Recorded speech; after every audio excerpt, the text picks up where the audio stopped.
Deputy CM Pawan Kalyan కీలక వ్యాఖ్యలు చేశారు. ప్రభుత్వం అనేక రంగాల్లో అద్భుతంగా పనిచేశామనే భావన ఉన్నప్పటికీ కొన్ని చోట్ల స్పష్టమైన గ్యాప్ కనిపిస్తోందని ఆయన అన్నారు. క్షేత్రస్థాయిలో కొంత ఉదాసీనత ఉన్నది. ఆ రిజల్ట్స్ మేము గౌరవ ముఖ్యమంత్రి గారు మాకు ఇచ్చిన టార్గెట్స్ మేము కిందికి వెళ్తా ఉంటే కొన్ని ఎక్స్క్యూజెస్ కనిపిస్తుంది. దయచేసి అవన్నీ లేకుండా చూడండి. ఎందుకంటే మేము 4 గోడల మధ్య కూర్చునే వ్యక్తులు ఎవరు కాదు. ముఖ్యంగా స్థాయిలో ఉదాసీనత ఎక్కువగా ఉందని, తీసుకున్న నిర్ణయాల ఫలితాలు క్షేత్రస్థాయిలో కనిపించడం లేదని ఆందోళన వ్యక్తం చేశారు. చాలా అద్భుతంగా ఉంది, ప్రశాంతంగా ఉంది, అట్లాంటివన్నీ ఉన్నాయి. కానీ బట్ యాక్చువల్గా కొన్ని చూస్తే చాలా గ్యాప్స్ ఉన్నాయి.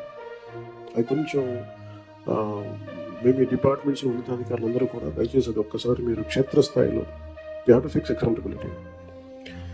గౌరవ ముఖ్యమంత్రి గారు అసెంబ్లీలో ప్రజలకు నేరుగా ఉపయోగపడే విధంగా పాలన సాగాల్సిన అవసరం ఉందని, లోపాలను సరిదిద్దుకొని ముందుకు వెళ్లాల్సిందేనని పవన్ కళ్యాణ్ స్పష్టం చేశారు. నేను కానీ we have fixed accountability for ourselves in the assembly in front of people. So I request you all, make sure that accountability should be fixed, including the last employed topmost officials. Otherwise, this would be very difficult to see the tangible results at a grassroots level. Thank you.